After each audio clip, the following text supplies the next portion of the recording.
describe them, the irrefutable facts are there. Something from somewhere has come.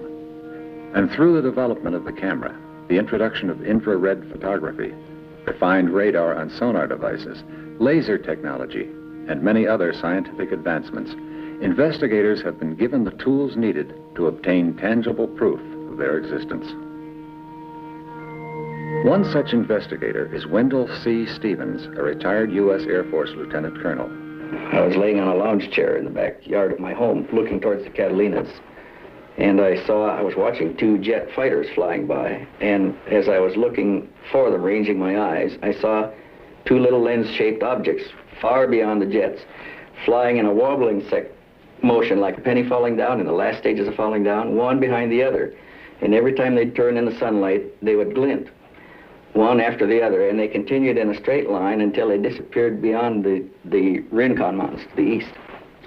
Was there another encounter? The second time was at night.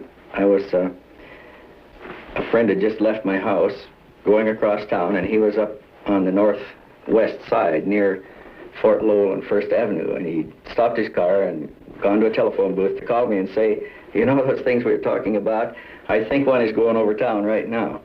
And I laid down the phone and went out to look, and sure enough, there was a soft, luminous orange ball coming from the direction that he told me to look in.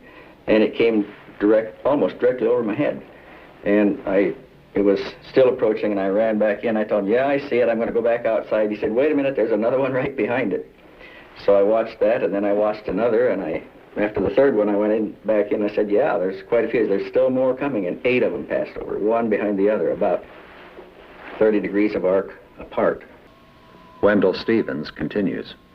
I had some contact with witnesses in Alaska when I was on a military assignment up there. They experienced close approaches by circular disc-shaped craft over the polar area as we were mapping that region from 1947 to 1950.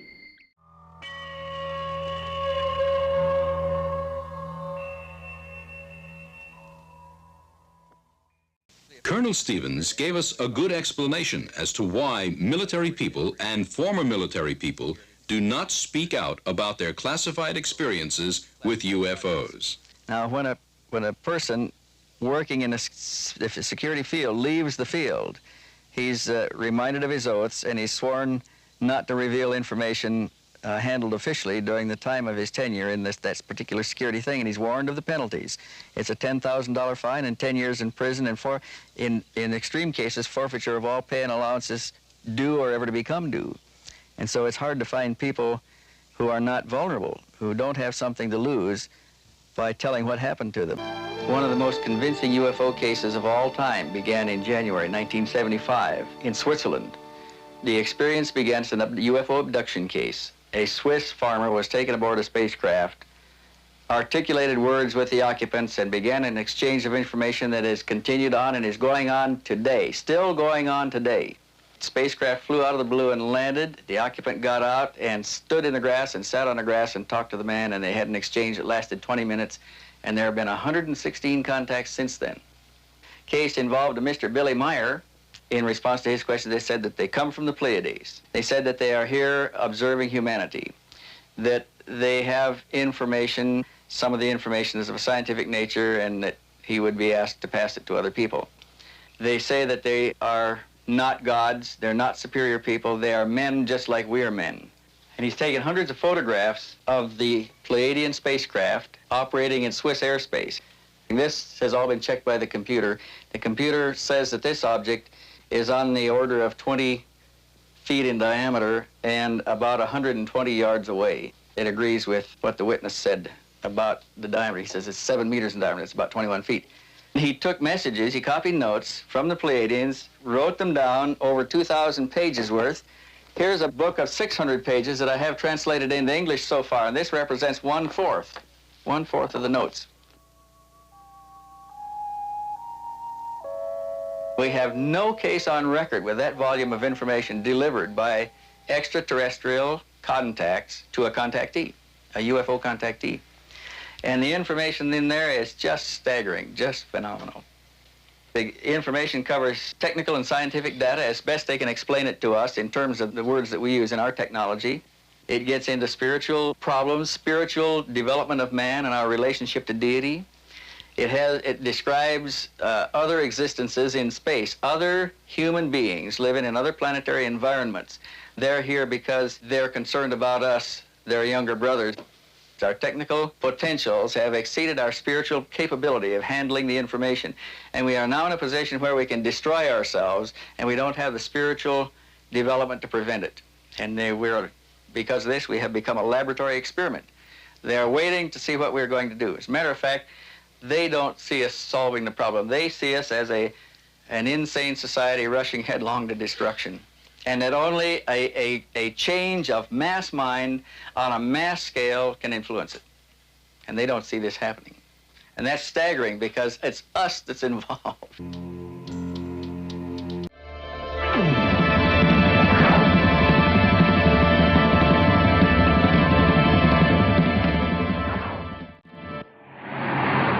The place is Switzerland. The time, early spring, 1978. An unusual team of people makes its way to a secret rendezvous. Their goal, a tiny mountain village named Schmidrutti. Head of the team is Lee Elders. Based in Phoenix, Arizona, he runs a company called Intercept that deals in industrial counter-espionage. Britt Elders, his wife and partner in Intercept, specializes in electronics. The third member of the team, also a partner and longtime associate, is Tom Welsh. They were brought here by Wendelle Stevens, retired Air Force colonel and for over 20 years one of the world's leading UFO investigators. Their mission? To check out one of the most remarkable UFO cases ever reported. How long has this case been going on? Since 1975. How many sightings or experiences has this man had? Well, he's had over 30. Man, up to now we've been dealing with just the tip of the iceberg. There's a mountain of evidence here. There's other witnesses, there's lots of photographs, there's recorded sounds, there's landing tracks, a lot of things in this case.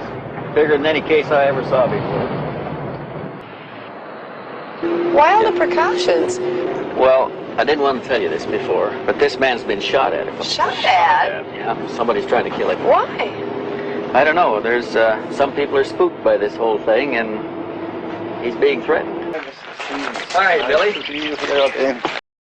His name is Edward Meier.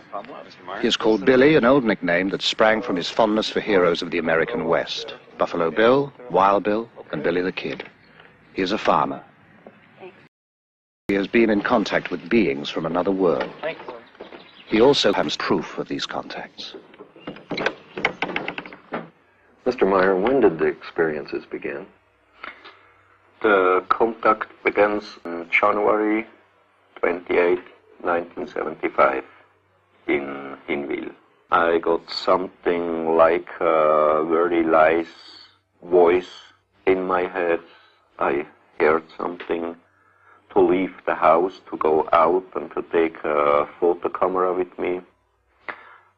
So I left my house, and then when I was far upsides from the village, I heard a singing noise in the sky, and when I was looking up there, I have seen a disc. This disc was flying over the clouds, and then it came to the point where I was staying with my motorcycle. Then slowly it comes lower and lower and set it down between the white trees and the forest there behind.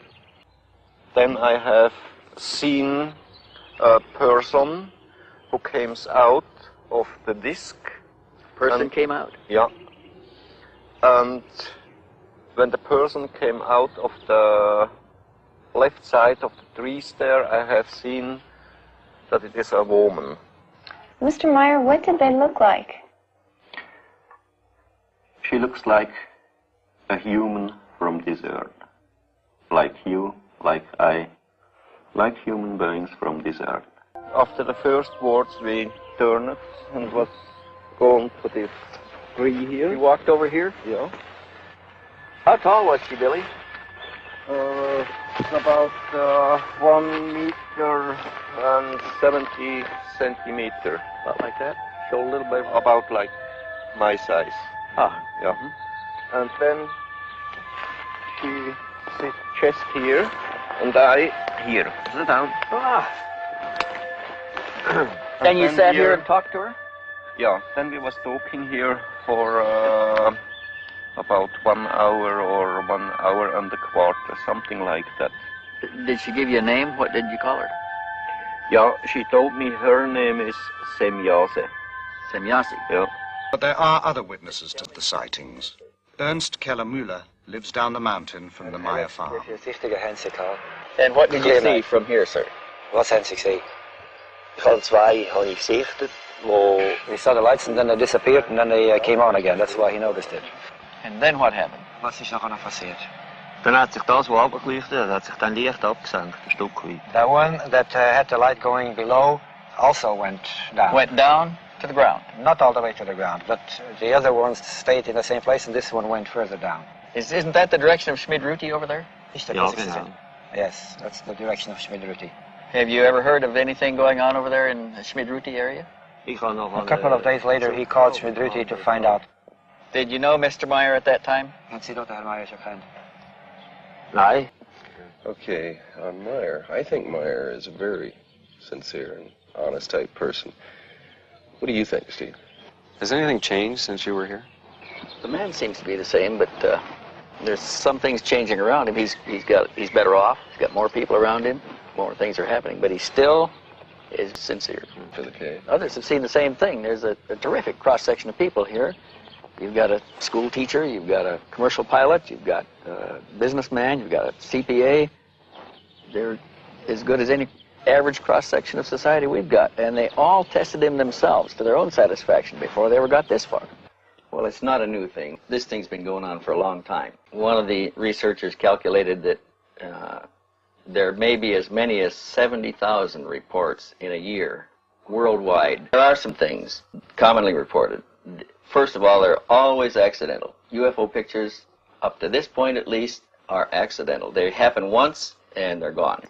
Here's some stuff here that began way back. These are documented cases. Some of these are even classics. Photographs. Here's one from Argentina. But this whole thing is full of them. This one is full of them. That's full of them. All of those are full of such cases. In Stevens' files are over 3,500 photographs of UFOs, some from early in this century. Most were observed by several people at the same time. They're pretty much all over the world. I don't think you could pick out a single place and say that there are more UFO sightings there than any other place. It's a worldwide phenomena, and primitives as well as advanced societies all view them and they see the same things.